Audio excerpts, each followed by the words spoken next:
il va fibroser, et un faisceau musculaire qui est fibrosé, il ne travaille plus.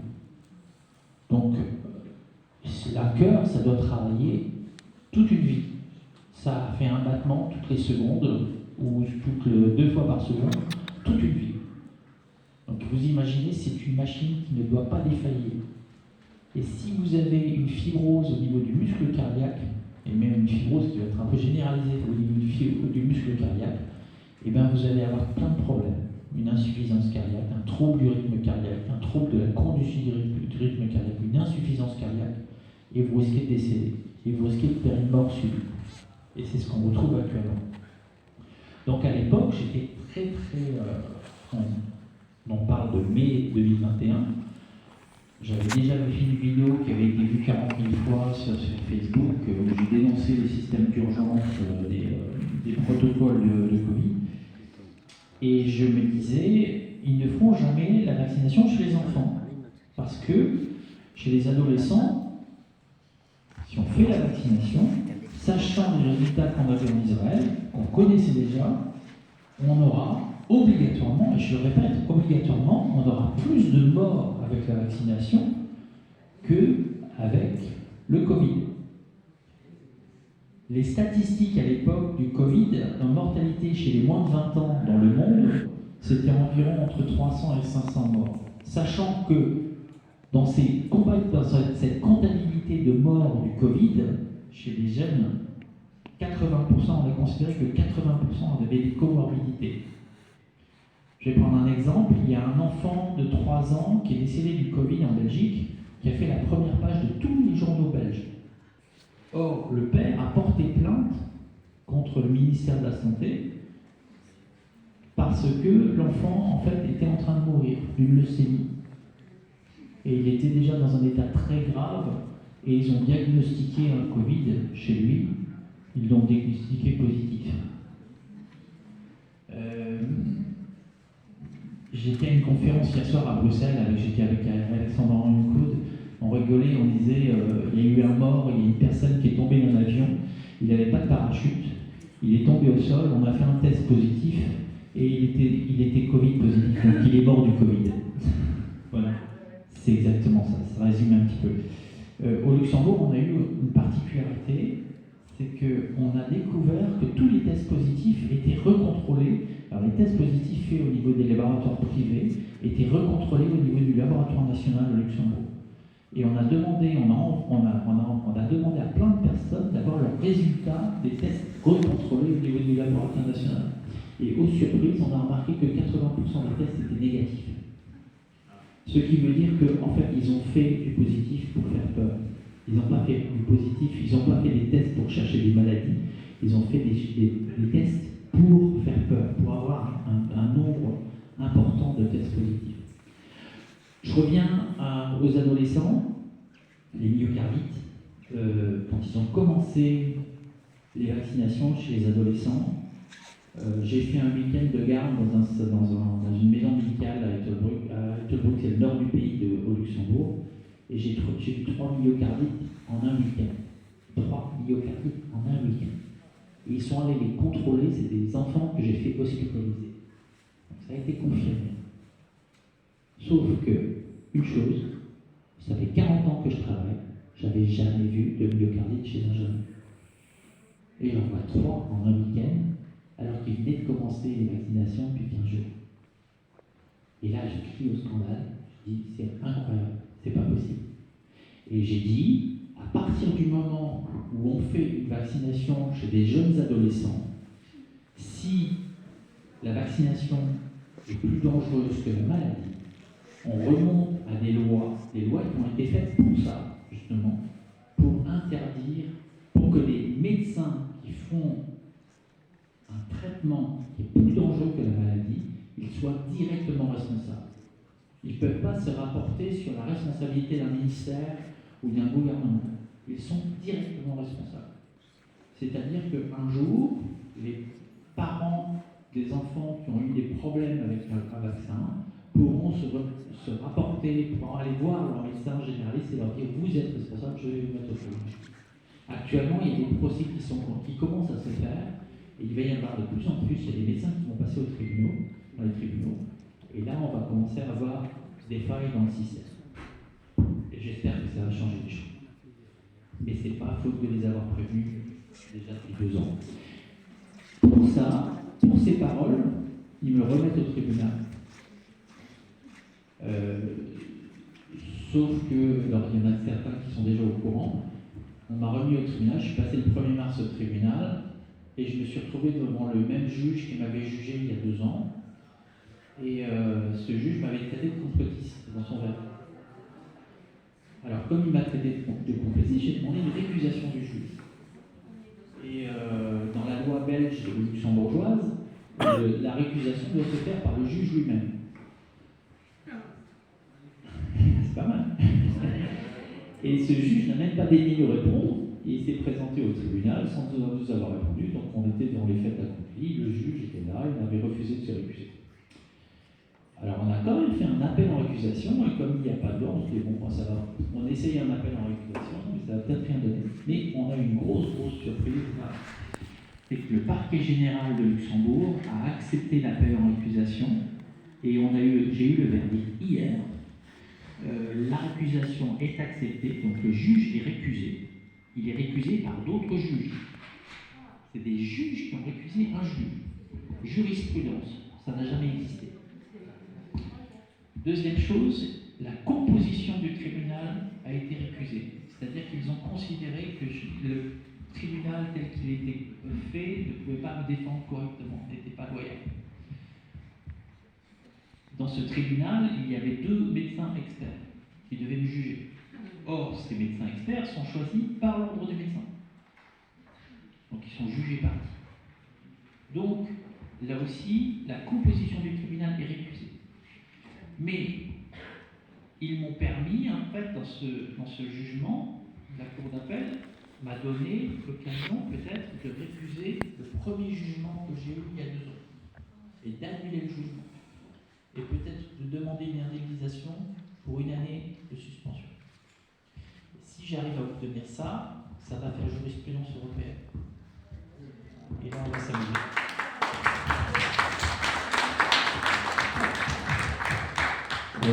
L'avocat que j'ai... Alors, j'y suis quand même allé dans les moyens. J'étais avec 4 avocats au tribunal.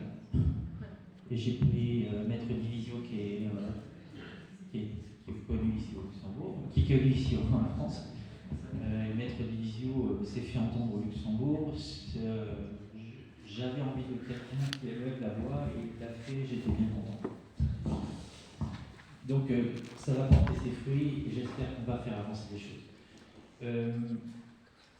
Maintenant, je suis venu ici aujourd'hui et je voudrais remercier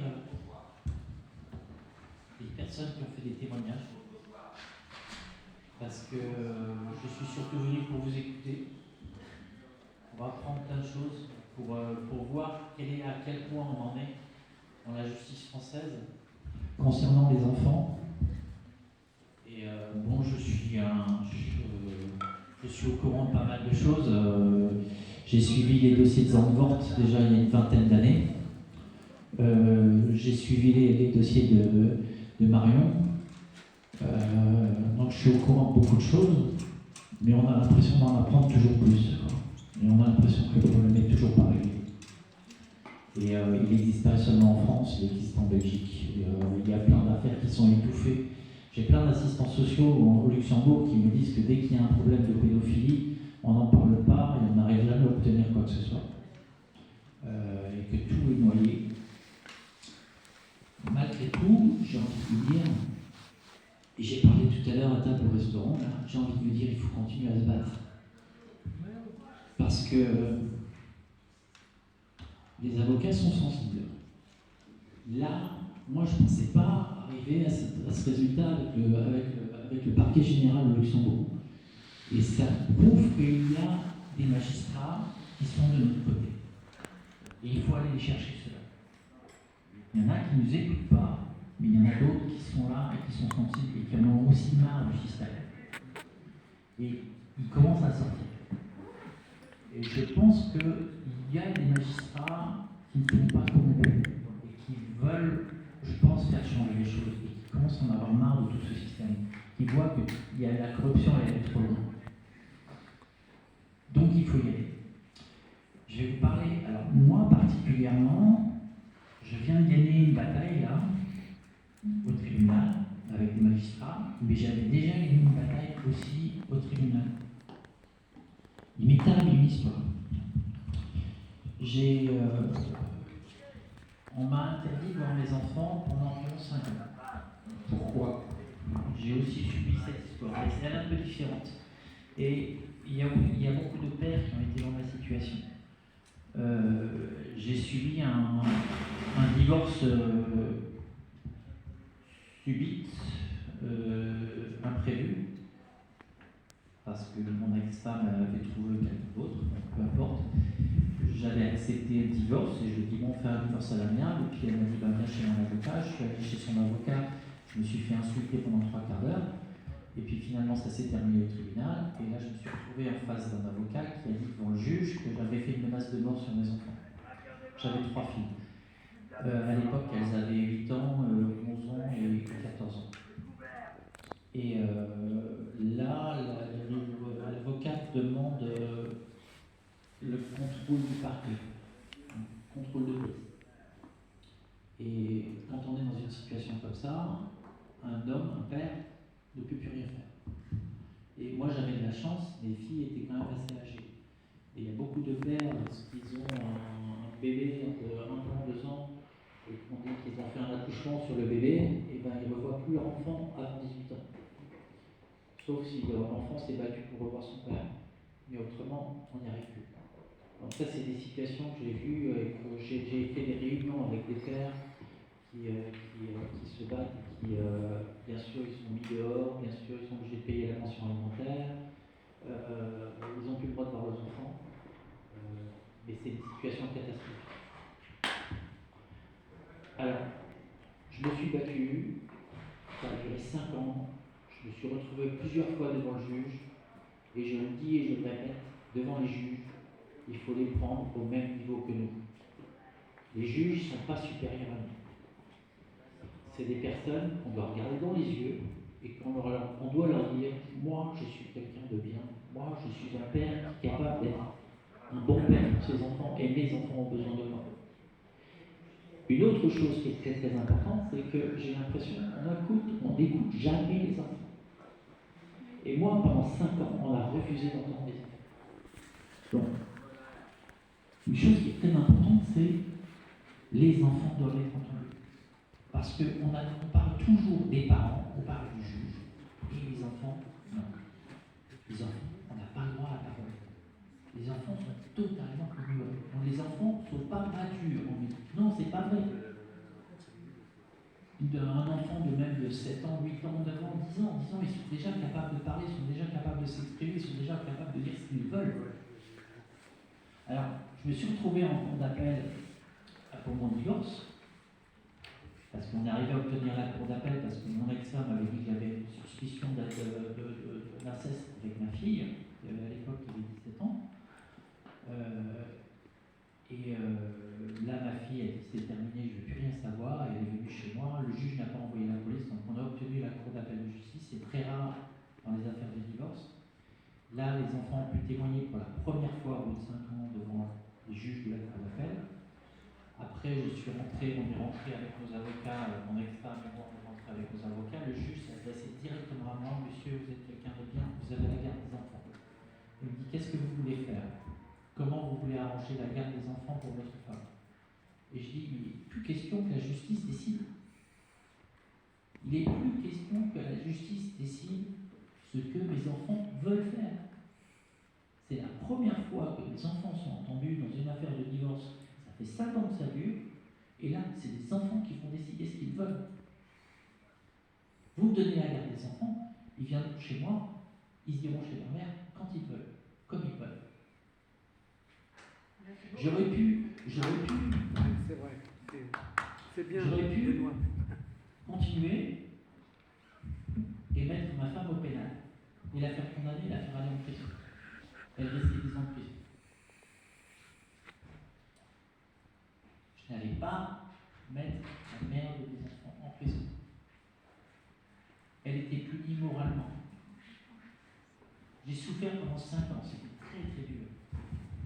Parce que j'étais vraiment bafoué, j'étais injurié par le juge, j'étais avec une obligation de psychiatrie, contrôle psychiatrique, contrôle partout, remettre des certificats psychiatriques à la police, etc.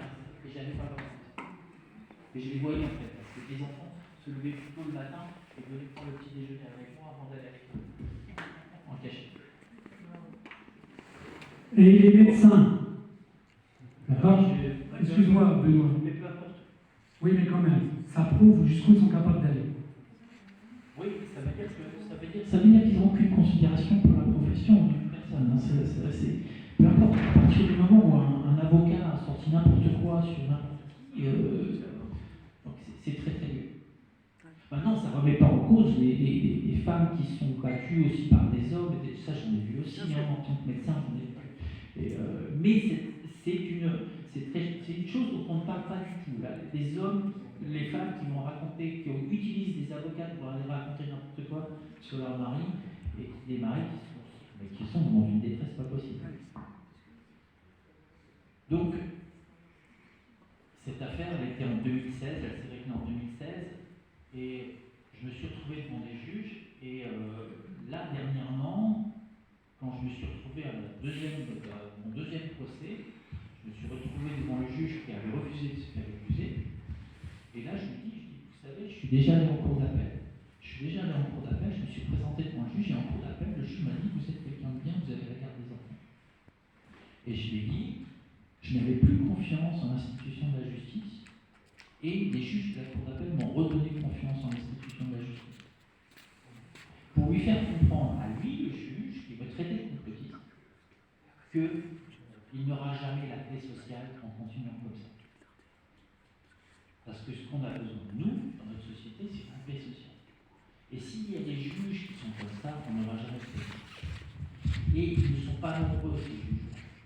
Et je pense qu'il y a énormément d'autres juges qui sont capables de changer des choses. Et je pense qu'il y a énormément de juges qui réalisent actuellement qu'il y a des choses à changer. Donc moi, si j'ai envie de vous transmettre quelque chose,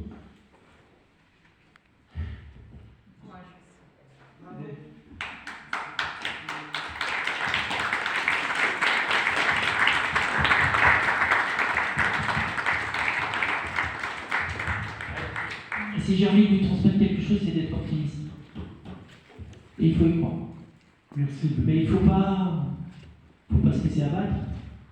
Et j'ai vu des témoignages très durs là ce matin. Et c'est bon comme geste. Regardez, même le chien, il comprend la tristesse de son maître.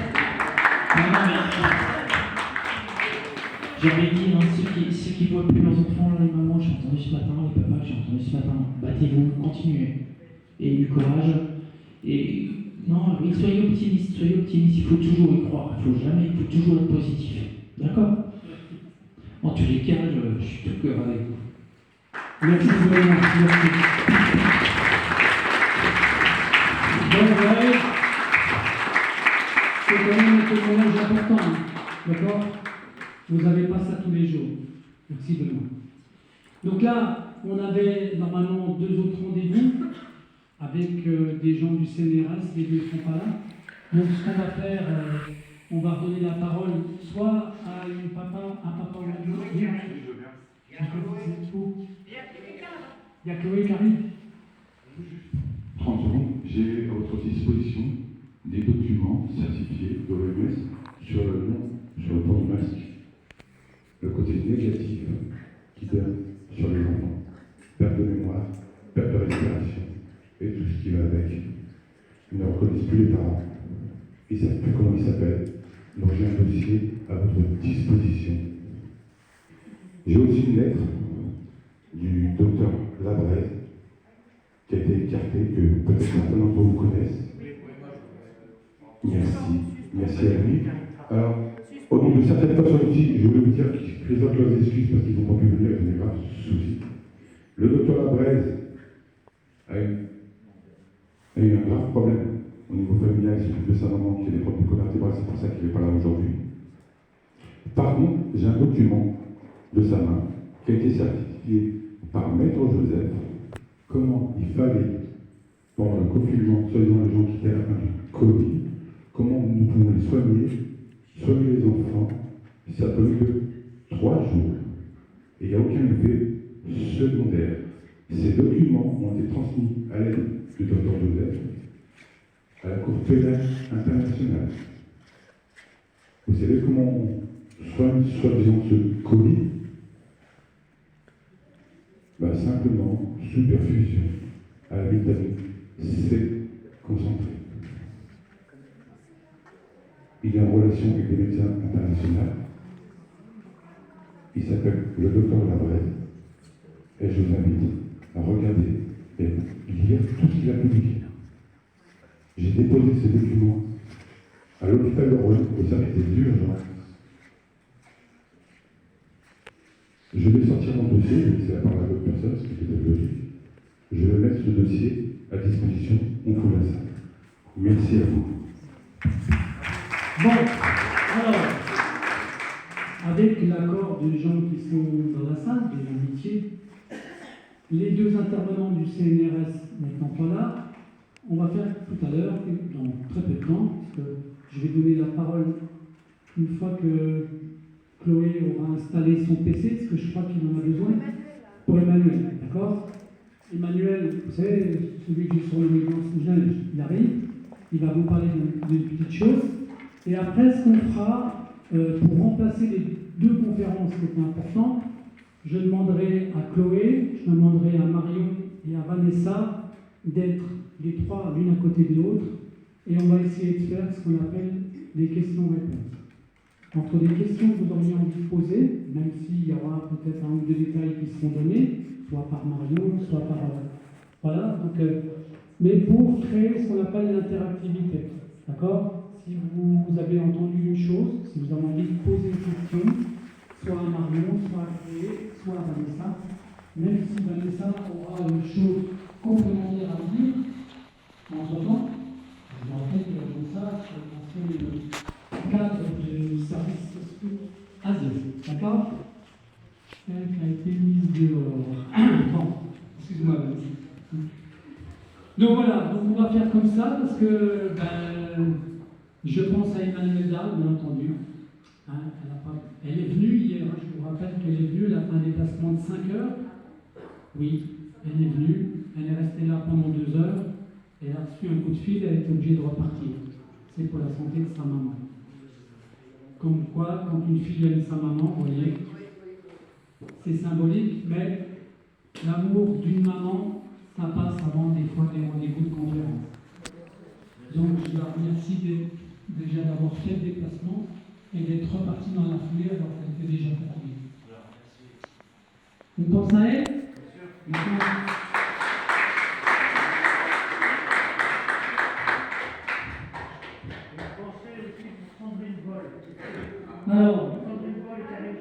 Alors, pour Sandrine Boll, la chance que j'ai avec Sandrine Boll, c'est que l'année dernière, elle était là et qu'elle a fait un rendez-vous spécifique pour moi, où elle a parlé de...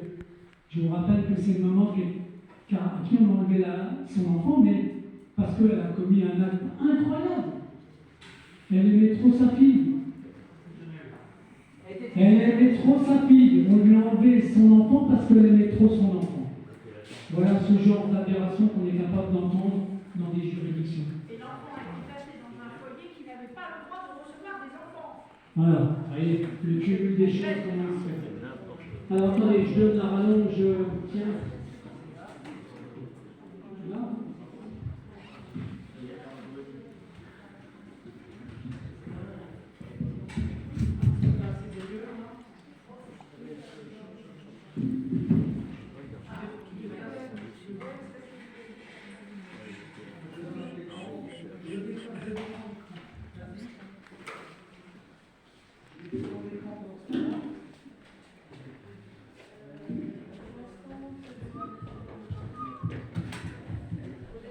Excusez-nous de l'installation, mais ça fait partie du jeu, hein, d'accord? J'en profite pour dire les victimes, il faut vérifier justement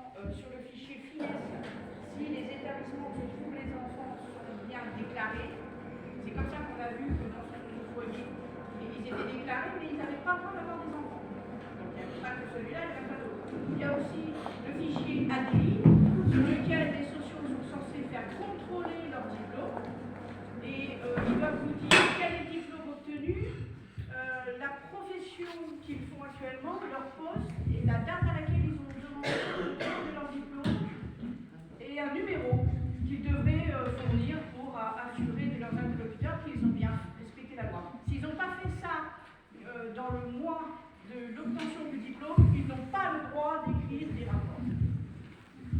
Mais comme le droit, ils s'en foutent. Je sais. Bon, voilà, on a fait la synthèse. Vous avez vu? Non. ARS, oui, c'est l'ARS qui Oui, a là. dit avec. Tu as déjà fait donc par un être humain, toi? Hein? C'est une blague. J'adore parler aux chiens comme ça. C'est une expression, ça, parler comme un chien, non? Hein? C'est bon. Bon, alors, t'as un micro? Est-ce qu'il marche ton micro? 1, 2. Alors, ce monsieur-là, écoutez bien, je vais vous dire une chose très importante. C'est pas une blague, hein. Je peux faire des blagues avec lui, mais il a la chance personnelle, lui, de s'être adressé au président de la République quand il n'était pas président de la République. Je vous conseille d'aller voir sa vidéo, tu me diras, d'accord? Vous allez voir comment un président de la République actuelle, il est capable de faire des promesses et puis pas les tenir. Non, mais attendez, mais oui, sauf que lui, il a la preuve en vidéo. Est-ce que tu as la radio ou pas? Moi, j'ai Tu veux que j'éteigne la lumière? Tu peux pas sur YouTube. Ouais, ok, ok. Faut que j'éteigne quoi, la salle? Ça serait plus facile. Hein. Donc, bonjour à tous. Alors, Ah. Il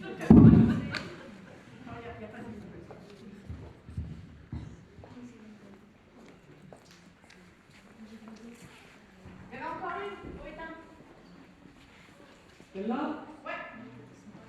Et le côté long, le long des fenêtres. Je sais pas si je vais le trouver.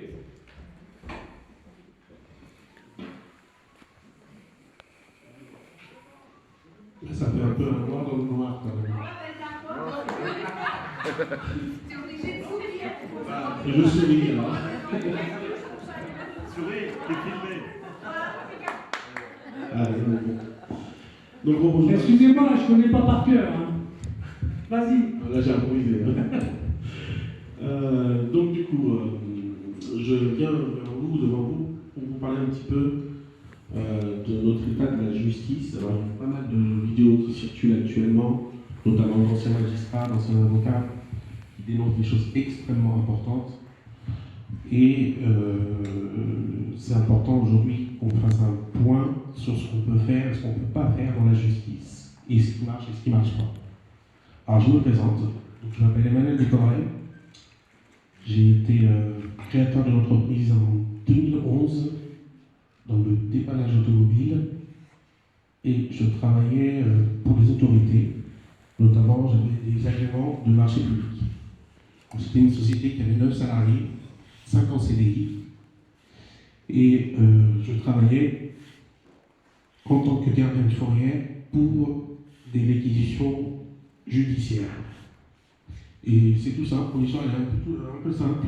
C'est-à-dire que, à partir d'un certain moment, quand j'ai commencé à bien marcher, en fait, j'ai le procureur de la République qui a décidé de ne plus payer. Voilà, tout simplement. Vous avez entendu ce qu'il a dit? Le procureur de la République. Voilà. Donc, c'était le Maxima Monti à Lyon. Donc, j'ai une reconnaissance de dette de la part du procureur qui me dit en gros, je suis dans la situation d'avoir la fiche de paye, mais j'ai pas eu de virement. Voilà. Mais bon, il y a eu des conséquences, hein, puisque la société a été fermée. Et la créance existe encore. Voilà. Donc c'est 10 ans quelqu'un après. voilà, c'est quelqu'un qui a été liquidé parce que c'était l'État qui lui devait de l'argent. Vous vous rendez compte? C'est l'État qui lui devait de l'argent. Et, Alors, et vous verrez dans la vidéo avec Emmanuel Macron que je le tiens au courant de ça. Et à l'heure d'aujourd'hui, j'ai eu 6 de ces ministres qui m'ont écrit en disant votre dossier est en attente. Mais ça fait 10 ans. Voilà. C'est formidable. bah oui. De ça, il y a eu des conséquences, des dommages collatéraux comme vous avez tous vu. Notamment, je me suis retrouvé à la rue pendant 2 ans. Et évidemment, comme j'avais peu d'argent, eh ben, on m'a piqué mes enfants. Voilà le triptyque infernal, pas d'argent, la rue, pas d'enfants. Vous avez vu? Ça s'est passé exactement comme ça. Et c'est l'État qui lui donne de l'argent. Hein? Voilà. Alors, ce que je voudrais dire à tous, je voudrais essayer de quand même de donner de l'espoir dans ce, on va dire, je ne sais même pas comment on peut définir ça, dans cette cabale juridique qu'on subit tous. Alors, il y a un mot qui était très important qu'a dit hier Hélène, c'est que les juges rejugent, alors qu'ils n'ont absolument pas le droit de le faire.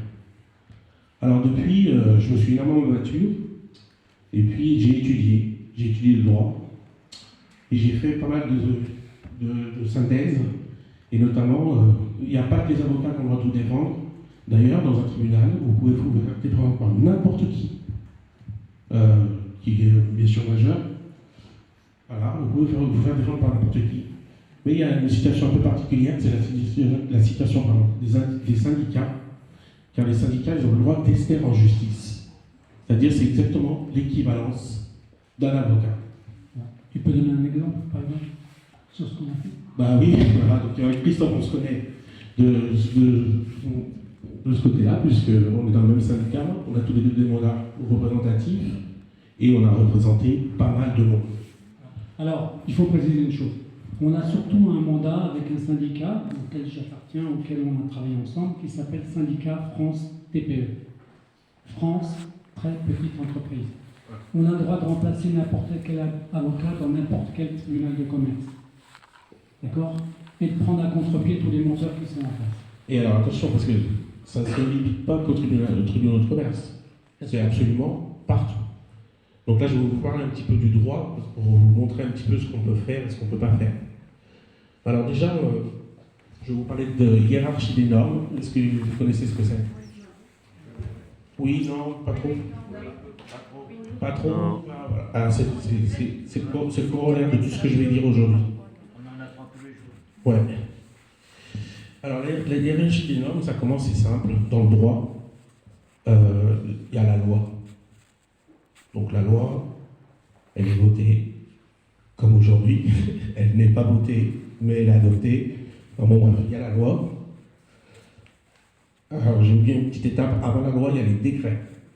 Parce que les décrets, sont des décrets d'application générale. Donc c'est encore plus important que la loi, finalement, parce que le gouvernement, en général, il gouverne par décret.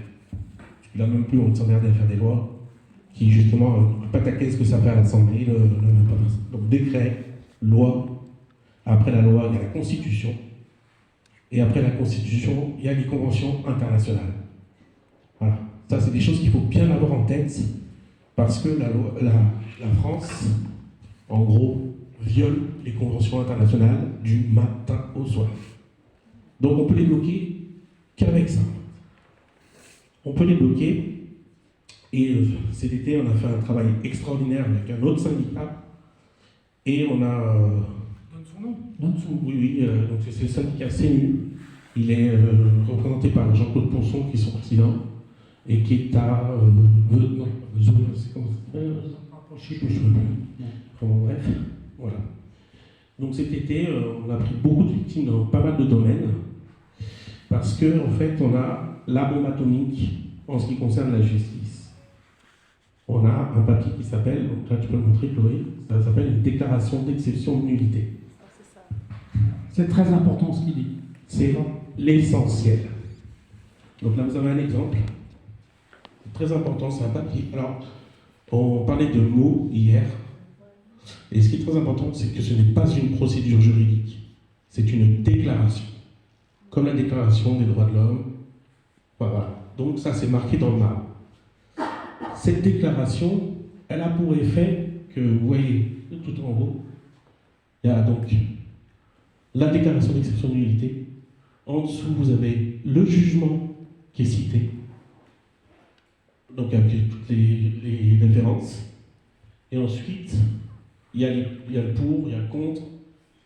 Et voilà. Après, on va rentrer dans les violations. C'est-à-dire que quand vous avez un jugement, je vais prendre un exemple précis. Quand vous avez un jugement, par exemple, qui n'est pas signé, ce qui est dans 90% des cas, voilà. quand il n'est pas signé, notamment par le greffier, le jugement n'est pas exécutoire. Vous entendez ce qu'il dit? Il y a plein de gens qui ne savent pas ça. Mais bien sûr que c'est dingue, mais c'est pour ça que c'est important que ça soit filmé et que ça soit balancé, pour que plein de gens le sachent. Voilà. Donc, Et ça a été découvert par des petits professionnels du droit, qui ne sont même pas des avocats, même pas, ils deviennent juristes par la curiosité. Non, mais les avocats, ils ont Oh. pareil si on fait savoir ça. Mais attends, tu vas voir. aucun avocat ne vous dira ça. Exactement. Aucun. Évidemment. Donc retenez bien la procédure, comment elle s'appelle. Voilà. Alors, je reviens un petit peu sur la généralité de la cause entendue, de ce que j'appelle ça. C'est-à-dire qu'on peut avoir des plaintes, on peut avoir des ordonnances, on peut avoir des jugements, on peut avoir des arrêts, on peut